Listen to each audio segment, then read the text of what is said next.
100%. The 2024 Lok Sabha elections, it is going to give BJP party and Narendra Modi the MPs in Lok Sabha, which is going to be far bigger than any MPs achieved in India after 1947. It is going to happen without a doubt. Why is it happening? Now, why are you confidently saying it is going to happen? Why are you saying confidently this is going to happen in India, this is going to happen? I'll give you the numbers in front of you. Now, after 2014, when Modi ji came in, the kind of things he did is something which we have to see as a person. Europe grew with roads. America grew with roads and rails. A combination of critical infra. It powered the country, which caught the industrial revolution wave. It started inventing technology, lifted millions out of poverty, became global leaders. And they captured big institutions like, after the World War I, the League of Nations, after the World War II, the United Nations. They were able to be there at the right time, right place, capture the big institutions, thereby dictating global politics. But a country like India, after 1947, when a huge disservice was done to us by the political parties that governed us roughly till about BJP became very popular, started bringing this nationalistic spirit inside. India was a big loser, as many of our fine brains left our country. They chose to go to different parts of the world. They were some of our best and brightest. Somehow they felt their talents were underutilized in our country. They wanted to fly, but somehow we made them like a caged character. We had a cage, like a parrot. We locked them inside from 1947 to 2014, never given the opportunity to dream at a scale. Now, suddenly we see an explosion in our country. For a country from 2004 to 14, the national highway per day average, like we said, the roads drove the Europe's growth. The roads and railways drove America's growth. For a country like India, 2004 to 14, one of the very important times in the world movement, because the whole world was growing at 3%, 4% at that time. The world is growing at 2% now. It was growing much faster in 2004 to 14. When it was growing at that speed, India's per day national highway, what we are laying, was 7 km was the per day. For example, in 2004, the total length of the national highway in India was 65,569 km. In 2014, we improved it to 91,287 km. If you subtract it, if you divide by 365 per day, if you divide by 10 years, per day, our road average was about 7 km national highway we were laying across the country combined. Now in the last 9 years after Modi ji has come to power, per day, the national highway we are laying is 37 km. 37 km of national highway is the single average every day our country we are laying 37 km of national highway. Coming to the railways. If you look at the railways, when Modi ji came in 2014, the total railways that was electrified, because you can't keep powering railways with diesel engine and coal, the total railway that was electrified was 4,700 rail road kilometer, which is 6.3% of the total railway line of the country was electrified in 2014. Now 2023, the broad gauge route where the major trains fly, the broad gauge route alone, we have electrified 91% of India's broad gauge connection. We have electrified, which was a mere 6% in 2014, from 4,700 rail road kilometer. Now the total electrification, we have increased it to 28,800 rail road kilometers, 7 times more railway length. If you look at other simple metrics like broadband is internet powers the world.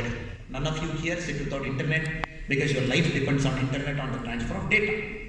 2014, when UPA entered its power, when Narendra Modi ji took over, India had total broadband subscriber 5 crore and 89 lakh. 5 crore and 89 lakh, 5 crore people had broadband connections at home. Today, in 2023, the broadband connections in India is 77 crore and 13 lakh. Just look at the scale we are, look at the speed we do, look at the transformation effect. Every single thing is happening in our country. Now the national highway has gone up from 7 km average, 37 km we have taken. Now what has happened? The average speed of a lorry that is traveling in India, from 18 km, it has shot up to 35 km. which means the goods are moving faster.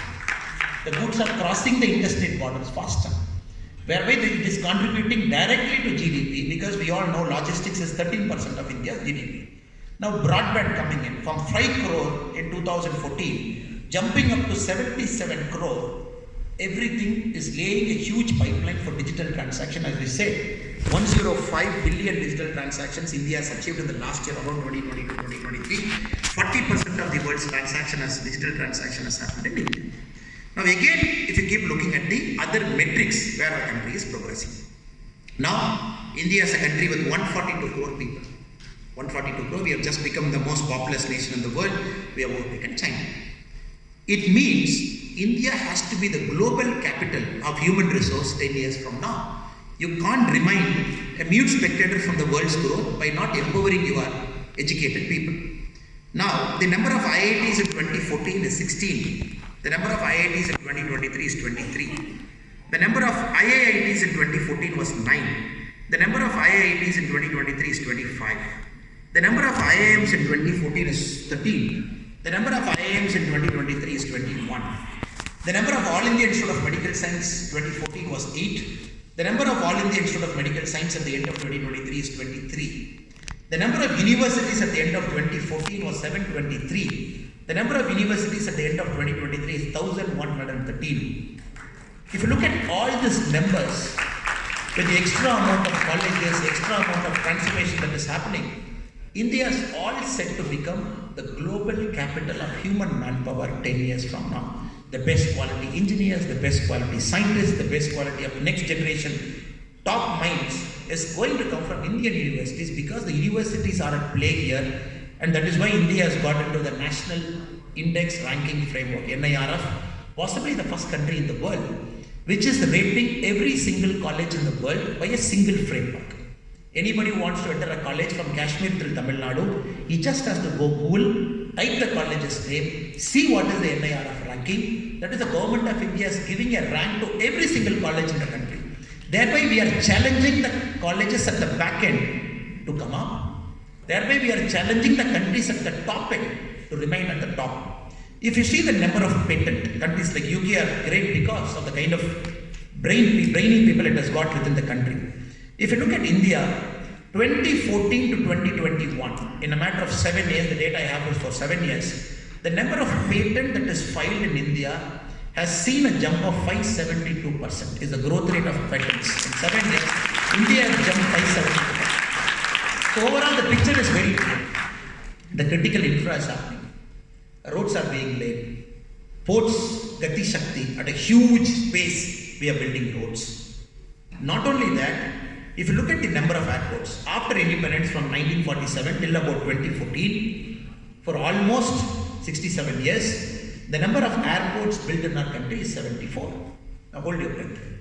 Last 9 years, the number of airports built in our country is 74.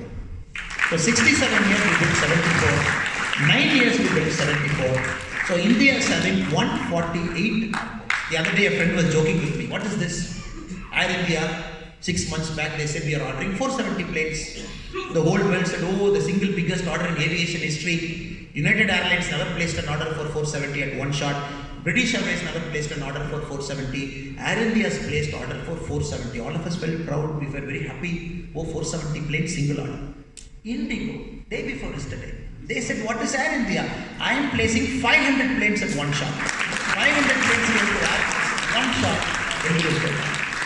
Now you see the last 6 months alone, 2 major carriers of India, Air India and Indigo combined, they have placed orders for 970 airplanes. Just imagine the pace of India's growth, the unprecedented scale in which this country is growing. Now do you have to support them? Airports have to be built. And possibly after 2014, for the very first time, we are using our inland waterways. We have got an inland waterways policy because we want goods to move from part A to part B in India's rivers. This is none other than Ambedkarji's dream. Ambedkarji always felt, when he was part of the Viceroy's Council pre-1947, around 1943-44, Ambedkarji was part of the Viceroy's Council. His biggest dream of Ambedkar was to create dams in India, was to fix irrigation canals and systems of India, and more importantly use India's river to transfer products and goods and services from one part to other by using India's mighty river. Before 2014, goods never got translocated, never got shifted within the country in rivers. After 2014, it is PM Modi ji who decided to use rivers as a major means. A big transformation is, that is why you see in TV, suddenly you see some big vessels sailing in the Brahmaputra, in the Ganges, you see sailing in very big rivers, you see cruise ships traveling in rivers, because the platform was laid for transferring goods. Imagine a country of 140 crore people. Imagine a country with a natural abundance of resources that India has got. For the very first time, we are tapping into all of our natural resources, including shifting of goods. Now you just have to imagine, India's GDP is about $3.6 trillion now. And logistics is 13% of it. Now, anything we do in our country, by which we increase the pace of movement of goods. We make railways more efficient, we make ports more efficient. For example, Mundra port is the single biggest, largest port in the world, which carries crude at a capacity which other countries can't even imagine. The ports around the Gulf of Kutch, the 3 ports, it's simply whatever Europe is handling, the 3 ports along the Gujarat port, the 3 ports alone handle 20% of Europe's ports capacity. The scale in which India's port is transforming is another story for another day. For 2 hours we can talk. Now, reason we are doing it is, just imagine if railways, ports, the airways, the waterways and everything that is right in our country, if we can increase the speed by 10%, if we just increase the efficiency by 10%, which is bare minimum, you see the GDP growing at a pace that is unimaginable. 7% GDP growth is new to countries like UK, because UK, we all know, is just struggling with 0.5, 0.6%. We just overtook UK to be the 5th largest economy in the world a couple of months back. Now, countries like that are looking at India's logistics transformation. Now, we talk about the digital transformation that is happening. Very silently, there is a logistics transformation that is happening in lorries and ports and everything. Just imagine 5 years from now, all the airports, apart from 148, the new airports become operational. The ports become fully operational. For example, in Gujarat, if you look at the Ahmedabad railway station, it is coming to every single railway station in our country, but Ahmedabad is getting the trial run for it, where one railway station will have the bullet train converging into it, will have the Vande Bharat train going out, will have the city trains entering, will have the normal trains entering. It is more like a hub and a spoke model, which is connected to the airport also by a special shuttle. And this railway station will also have a world-class 5-star hotel inside the Ahmedabad railway station, where you come do meetings. You land in the airport, do meetings, finish the work, take a bullet train from Ahmedabad, Mumbai, which will become operational in a couple of years. So all our railway stations are also becoming reimagined as a hub where things actually happen. No more railway stations are there. Now Ahmedabad railway station, Chennai is going to the second. Everywhere it is going to happen. The reason I'm taking a lot of effort to communicate this to you, because the papers are not reporting, or they don't have that vision to see what Modi ji is doing for us, or probably some of our opposition friends still chose to see India as a country of snake charmers, still chose to see India as a country that is not confident of itself, that still chooses to see. The other day I was seeing a newspaper article. They said, what Prime Minister Modi ji, when our Jawaharlal Nehru ji went to UK or US also, he got a grand reception. When our Indira Gandhi madam went to US also, he got a grand reception. Why you guys are talking about, my friend Rajdeep Sardesi ji was mentioning this.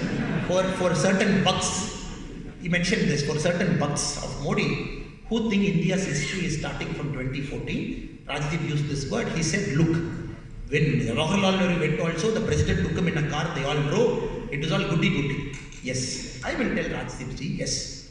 When all of them went, the outcome of that visit was, oh, Nehru had a very successful visit. The papers will say, Nehru had a very successful visit because US chose to increase his grant to India by a couple of $1 million. Oh, Indira Gandhi had a great visit because US chose to give a